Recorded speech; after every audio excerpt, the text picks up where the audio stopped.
הגליל העליון. הגליל העליון, חבל ארץ הררי קסום בצפונה של ארץ ישראל.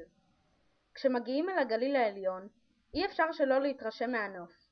זהו אזור עשיר בגשמים, יש בו נופים הרריים וצמחייה טבעית רבה ומגוונת, הכוללת צמחי בר רבים ושיחים מזנים שונים. בגליל העליון צפיפות האוכלוסייה נמוכה, בשל הקשיים הפיזיים להתיישב, והמרחק בין מעט היישובים העירוניים שקיימים הינו גדול.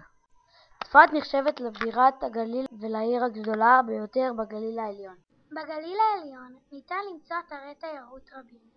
הידועים שבהם הם צוק מנרה, שבו יש שפע של פעילויות לילדים ולנוער, ואף רכבל שמוביל ישירות לקריית שמונה. מערת הקשת המשכת אליה תיירים רבים בשל צורת הקשת המיוחדת שלה והקרקע. מערות מדהימות שהמים יצרו בעצמם ללא מגע יד אדם. לסיכום, מה אין בגליל העליון? נוף קסום? יש שם. צמחייה מגוונת? יש שם.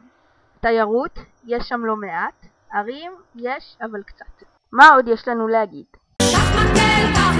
בואי תהיה לגליל